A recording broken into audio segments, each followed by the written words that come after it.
संगवारी हो, यह सागौन के पेड़ हरे। देखो, ये सागौन के जंगले बना है ला नर्सरी बना है मान के चलो। तो ये सागौन ला आप इसने नहीं काट सको, चाहे भले आपके घर में हो या आपके ज़मीन में हो तब ला आप इसने नहीं काट सको। ये काटे बर ना सरकार से अनुमति ले लगते हैं। और दूसरा चीज़, अनुमति ले के बाद ही काटना है और इला सरकारी खरीदते हैं।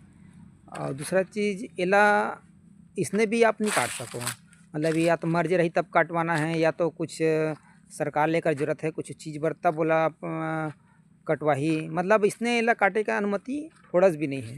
यदि एला कोई इसने कोई काट दी ना, ओकर पर कानूनी कार्रवाई हो जाही, एकर पर अच्छा धारा लग जाही। तो इस सागौन तो बहुत फर्नीचर वगैरह में काम आथे।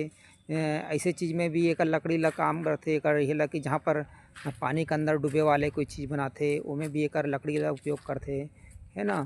और बड़े बड़े जगह में फर्नीचर में एकर उपयोग भी होते। और सरकार के लिए बहुत बड़े एक मतलब ओकर आय के साधन भी है ये सागौन है। सागौन से सरकार ला बहुत आवक है। तो ये सरकार के लिए मतलब सुरक्षित पेड़ है, आप इसने नहीं काट सको एला। और ये दवाई कोटिंग घलोक यूज होते, जैसे कि कोई सूजन है, कोई स्वास्थ्य संबंधित समस्या है, ऐसे बहुत सारा समस्या में करना पत्ता फूल वगैरह के भी ना बहुत सारा उपयोग कर जाते हैं। ठीक है संगवारी हो, जय जोहार, धन्यवाद।